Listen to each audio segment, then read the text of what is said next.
3. वाचनपाठ 3. शिक्षकांच्या मदतीने चित्रांच्या जागी योग्य शब्द वापरून वाक्य तयार कर व वाच. आता पहा, आपल्याला वाक्यात चित्र दिलेत. याच्या आधी आपण पाहिले हे चित्र कशाचं आहे? ओढा, बरोबर.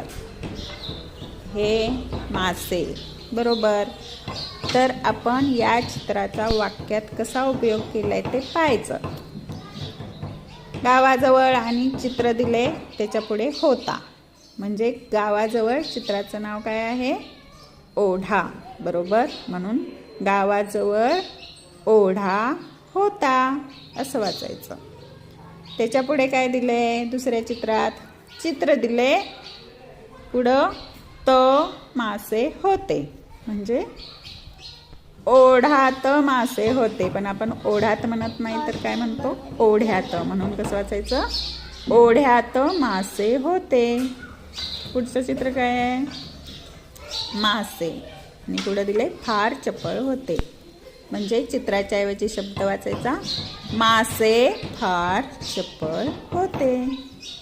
त्याच्या पुढे बघा, राजूला चित्र दिले, 3 मासे आहेत, म्हणून एक असेल तर मासा वाचतो आपण, 3 आहेत म्हणून कसं वाचायचं?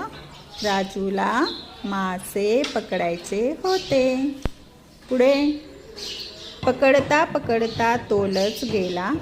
त्याच्या पुढे दिले चित्र माशांचं आणि लिहिले चित्र आणि बरोबर ओला झाला. म्हणजे मासे बरोबर ओला झाला असं न वाचता आपण कसं वाचायचं आहे?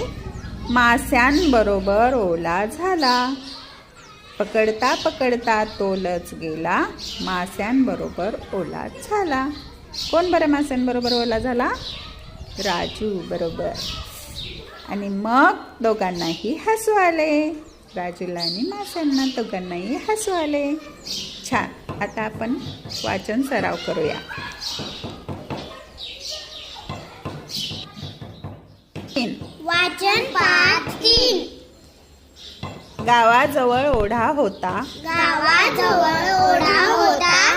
ओढ्यात मासे होते. ओढ्यात मासे होते. मासे फार चपळ होते. मासे फार चपळ होते. राजूला मासे पकडायचे होते.